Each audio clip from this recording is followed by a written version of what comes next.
This evening, we are continuing in our study concerning angels and angelic beings. Last week, we defined what an angel is, and we spoke concerning angels, that word angel meaning messenger, and they are sent as messengers. But that's not the only thing they're sent to do.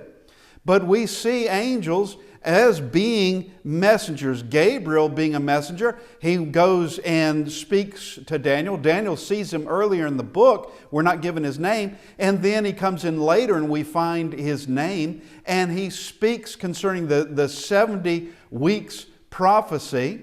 And with that, he's talking about 490 years that would begin soon. It's a countdown, and inside all that there is going to be the Messiah coming toward the end of that 490 years.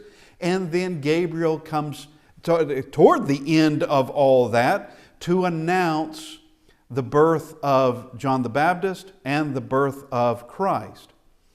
But messengers are not the only things that they do. Angels may be sent on other duties.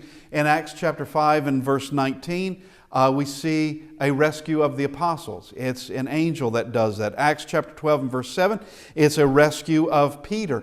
In Daniel chapter 6 and verse 22, an angel is in the lion's den with Daniel. And so there are other matters that they take care of. And typically, we see angels being depicted typically as being babies. That is sometimes as babies with little white wings, and or as, especially when we get to Christmas decorations, as women with white wings. But every angel is in the Bible is referred to in the male sense, referred to as he. And there are no female angels. And of course, Christ tells us that angels are really neither male nor female. That's a biological thing. That's here on the earth. They're neither male nor female. They don't get married. They're not married at all.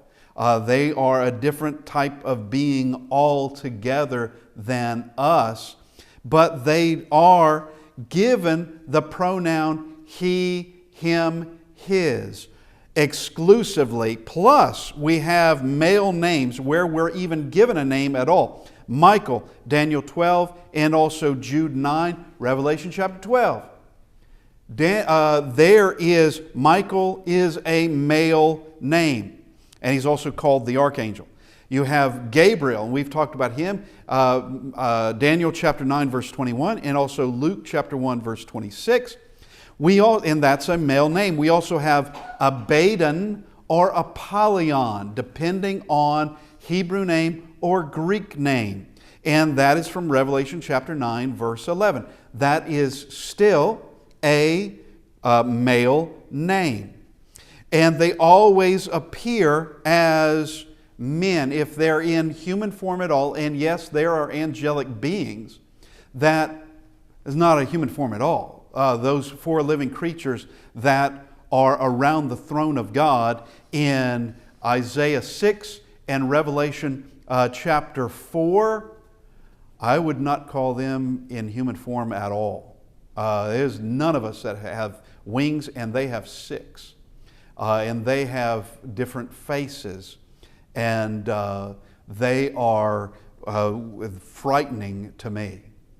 But where they are as in human form, they always appear as men. You have, and we read it last week in Daniel chapter 9, verse 21, the man Gabriel.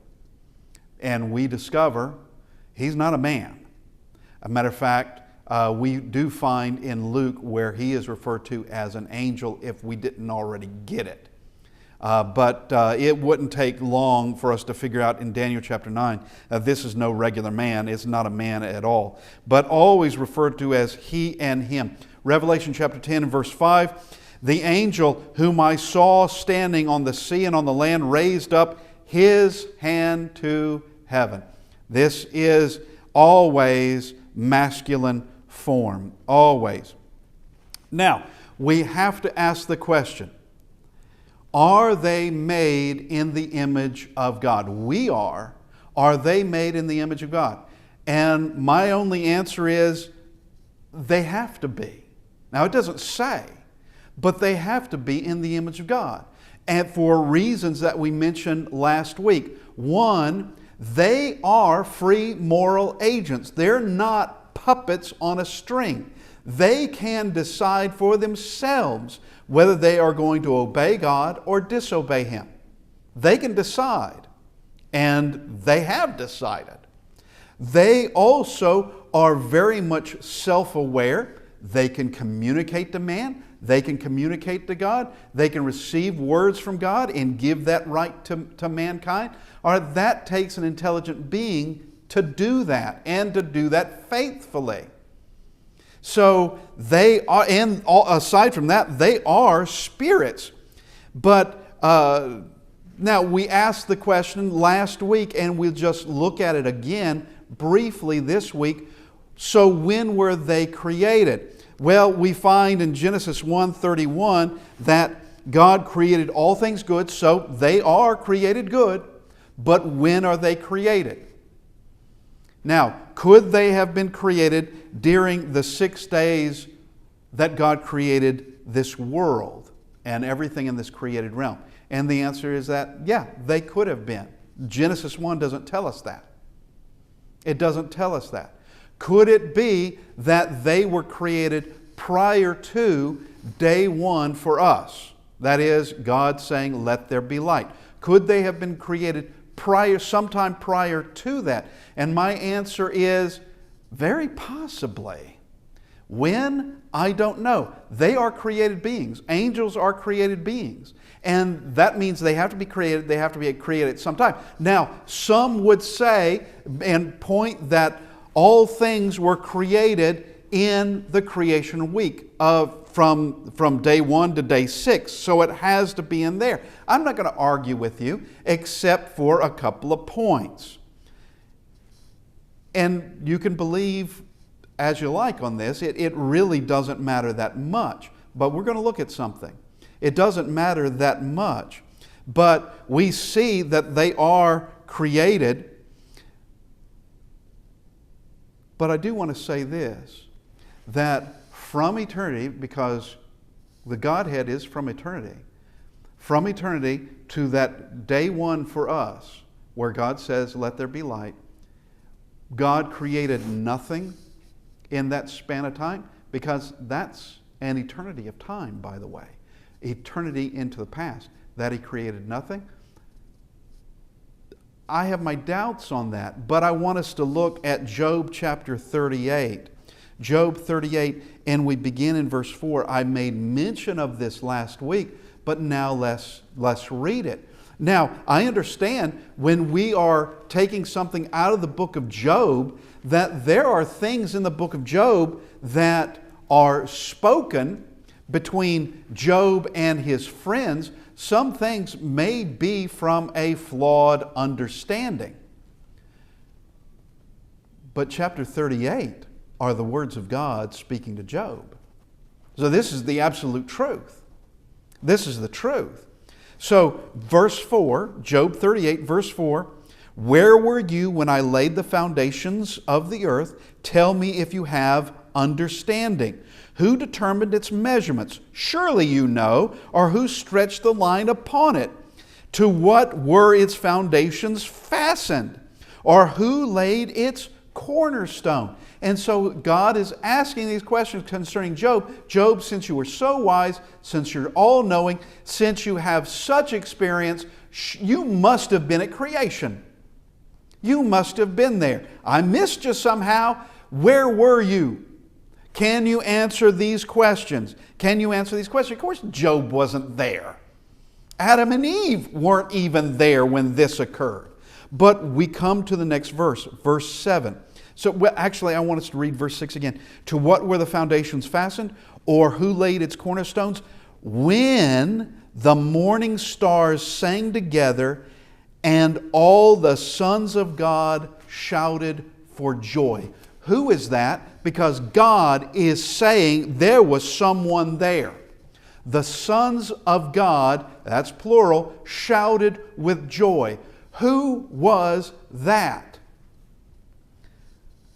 I would have to say, if it's not angelic beings, it would have to be the Godhead. And when is the Godhead referred to as sons of God?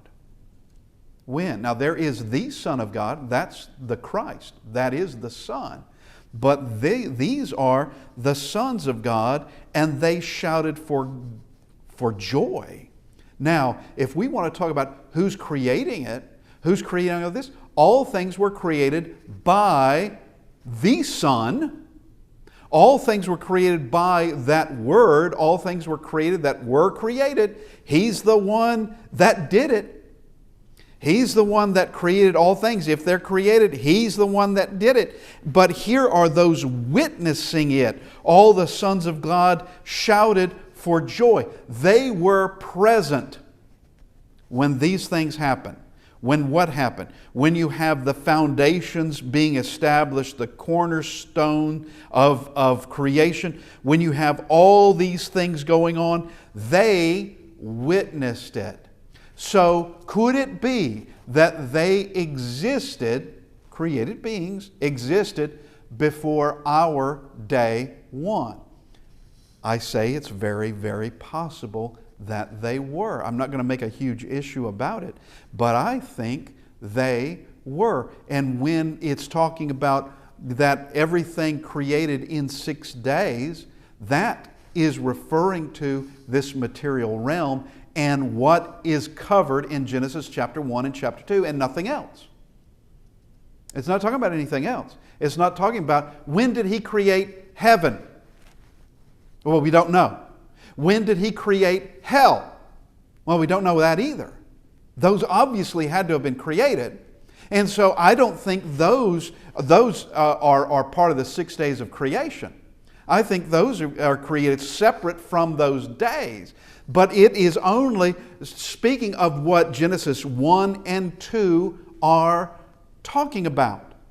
And solely that. And it's this created realm in the visible universe that we have here and all the stars and the galaxies and everything on this earth, all of it in 6 days. But outside of those 6 days, prior to, nothing was created. What about afterwards? Nothing was created, because I have a Christ that says, I go to prepare a place for you. That sounds like some creation going on, if you ask me. Now, He talks about in my Father's house are many mansions. Yes, it would seem that those are already created, but I go to prepare a place for you. It's not ready yet.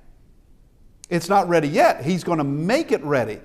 So I think there are more things going on beyond this material realm and what occurred when this material realm was created.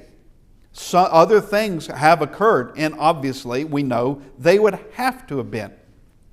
Now, we have talked, let's look at it now, as free moral agents. Angels having the ability to obey or disobey God. God is not going to stop you from making the wrong decisions. He will tell you what the right decision is, encourage you to do what is right, give you warnings about if you do wrong, this is what's going to happen. He'll do everything He can, plus supply a way back. He's already done that, but He's not going to stop you from doing evil. He's not going to do it. He's not going to stop you from making the wrong decisions. And the same would be true concerning angelic beings. Let's go to 2 Peter chapter 2, verse 4. 2 Peter chapter 2, verse 4. For if God did not spare the angels who sinned. So angels can sin? Yes. Yes, they can. Are they condemned like we would be condemned? Yes. Anyone who sins against God, man or angelic being, will find themselves on the wrong side of God. Now, there's a difference between us and angels. Obviously, there is. One, Christ did not go to the cross for angels. He came to the cross for us because we're in a different situation. We're in these bodies. We're on this testing ground. We cannot see heaven. We cannot see the throne of God. We cannot literally stand before the throne of God. We take that by faith in God's words. Angels, on the other hand, it's not by faith. Demons believe and tremble, yes, but it's not by faith because they have been in the presence of God. It's not just trusting His words and that's all they have. It's they have been in His presence, and we can see time and time again, actually, where that takes place. Beginning of the book of Job, Job chapter 1 and 2, we see that transpiring. Evidently, that's something that happens, it would seem like on a regular basis, but we can also see that throughout the book of Revelation, where they are at the throne of God. Now, there are those, God did not spare the angels who sinned, but cast them down to hell and delivered them into chains of darkness to be reserved for judgment. Now, I'm reading from the New King James, and I don't know why translators cannot transliterate place names. Why do we have to transliterate them? When Christ speaks of hell, He says Gehenna. Now, we use the English word hell, and I understand that, but why not use His word? Transliterate that word. We can say Gehenna, there it is.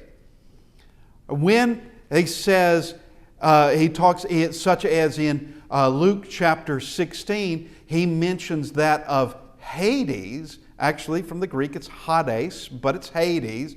Translate it or transliterate it, Hades. Now, the New King James does do this. But the word here is not Gehenna. That's not the Greek.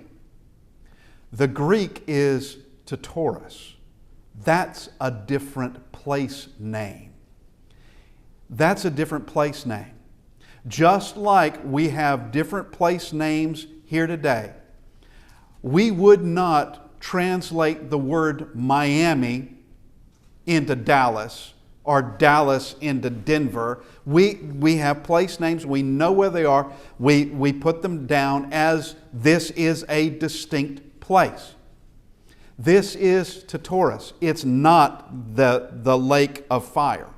This is not hell.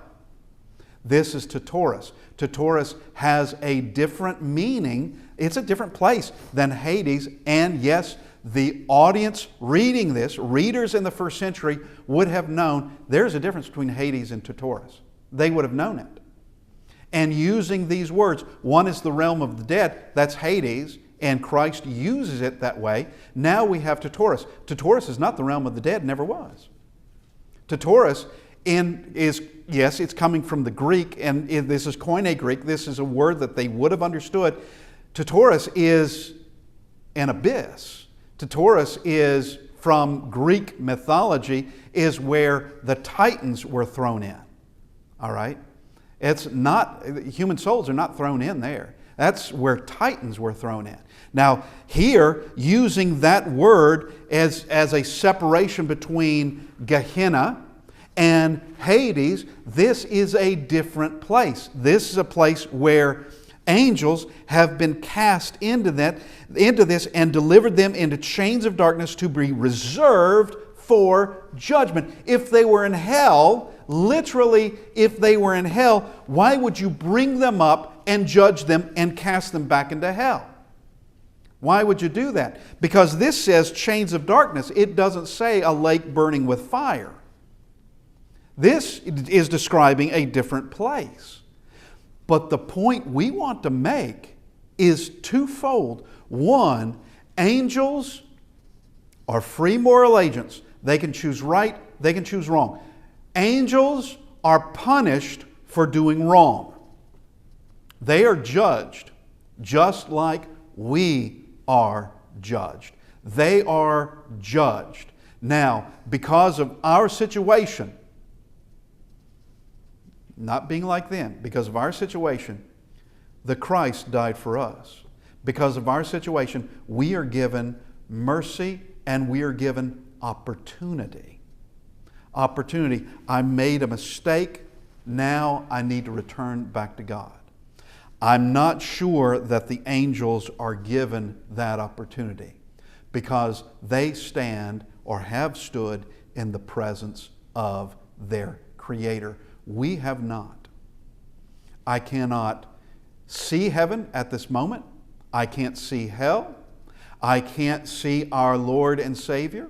I cannot see our Creator, who is the same as our Lord and Savior. I cannot see the Godhead, but I can understand from reality, and I can also understand from these words that these words must be true because they're accurate in every single way in which I can put them to the test. And I can put them to the test, we all can, in numerous ways. Now, God did not spare them, and He was willing to take angels and put them in chains of darkness to be reserved for judgment. And let's go to Luke chapter 8, verse 31, just to see something. Luke chapter 8 and verse 31.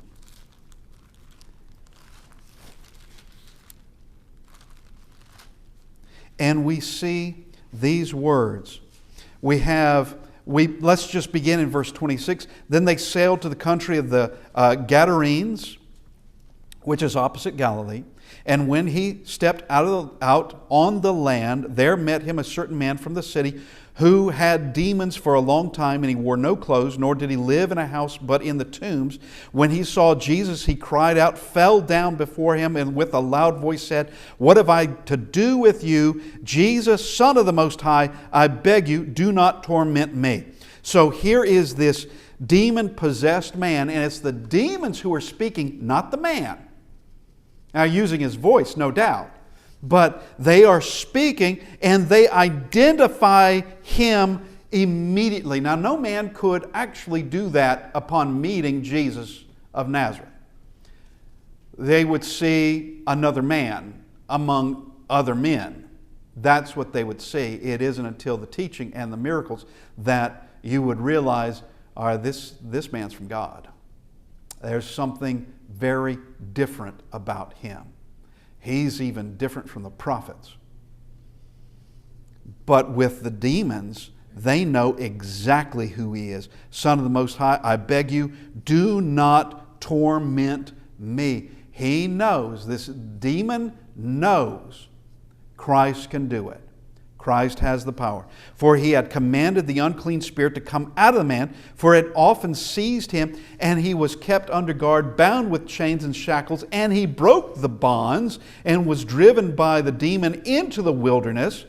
Jesus asked him, saying, "What is your name?" And he said, "Legion," because many demons had entered him. And we don't have the number of the demons. We don't know, but a legion was about 2,000 men. Were there 2,000 demons inside this man? I don't know. Just there are many there. And they begged him that he would not command them to go out into the, what's the next word? Abyss. What abyss? What abyss are they even talking about? Now, they got everything else right. They got who he is right, what he can do right, and they're just begging him, did you come to torment us? Do not cast us out into the abyss. They know something. They know something. And they know what 2 Peter 2 and 4 says, because they would have witnessed it. They would know, yeah, there were angels or demons among us cast into the abyss. Now, one can only ask the question, why are they not already into Taurus? And the answer would be because it's how Jesus wants them, some in, some out, however He pleases. He will do His will. God will do His will. All right, so they beg, don't command them to be put into the abyss. Verse 32, now a herd of many swine was feeding there on the mountain, so they begged Him that He would permit them to enter them, and He permitted them. So He doesn't throw them into the abyss. Now they go into the swine, things do not go very well with that. The swine immediately charge into the Sea of Galilee, drowned. And well, you're not going to possess a dead pig. And so, but He doesn't, the point is, the judge decides. He decides. They don't want to go into the abyss, and He decided, okay, he wouldn't. He wouldn't do it. He could have, and they know He could have. He allows them this request, and of course they're not they're cast out anyway because the pigs that they possess are dead, and they're not living for very long. And so here is this idea of an abyss where such are tossed. Notice, I want you to note, hell, Gehenna, is never ever called an abyss. And the bottomless pit that we see in the book of Revelation also is not hell. It's not. Now we can get all these things twisted and tied up and around, but that's not hell either. That bottomless pit, things are released out of that and things are thrown into that, and it's locked up for a time and things are released out of it for a time. That's not hell. And hell is never referred to as a bottomless pit or an abyss. It is referred to as a place of eternal punishment, a place of intense fire, and a place of torment. But it's not called an abyss. It's not called that. Now, let's go to Jude chapter 6. Jude 6. And we see these words. And the angels who did not keep their proper domain, but left their own abode, He has reserved in everlasting chains under darkness for the judgment of the great day. This is saying very similar things to what 2 Peter was saying. That Peter wrote in 2 Peter 2:4. This is very similar, that the angels who did not keep their proper domain. Well, what is that? There is something that they were assigned to do, someplace they were assigned to be, and I can't answer what that was. Only what Jude is writing in this, that there is something they were assigned to do, and like is always the case, when God tells you to do something and you do not do it, you will not keep it, it is sin. When God has made a law and you do not keep that law, it is a sin against Him. Angels that did not keep their proper domain, but left their own abode, He has reserved in everlasting chains under darkness. So that goes very well with what 2 Peter 2 and verse 4 was saying. That everlasting chains of under darkness for the judgment of the great day. Once again, angels can sin and angels are punished. Now, if angels were not free moral agents, that would mean they couldn't be made in the image of God. They couldn't be. If they were not free moral agents, they couldn't be counted on to make decisions of obedience or disobedience. Or they couldn't be counted on with that. Just like with an animal. You cannot hold an animal morally obligated to do certain things. You can't do it. An animal simply doesn't comprehend and can't, but you can. You are hardwired from your very creation, in your very being. You know right from wrong, so do angels, and that they are kept for judgment of the great day. Well, what is that? That is when all of mankind are judged as well. When Christ judges everyone, all of humanity and angelic beings. All of them. And this judgment of the great day. And we'll just say it again. Why cast an angel into the lake of fire, then take that angel out, judge them, and toss them back into the lake of fire? Why do that? Usually with prisoners, for us, usually, now we're not God at all, but usually when we have a prisoner that potentially, he hasn't gone to jail yet, but potentially he could be guilty, potentially he could be very, very violent, potentially he could cause a great amount of harm or a flee risk, that he is kept in a jail until the trial. And in the trial, innocent, all right, let him go. Guilty, all right, now he goes to prison.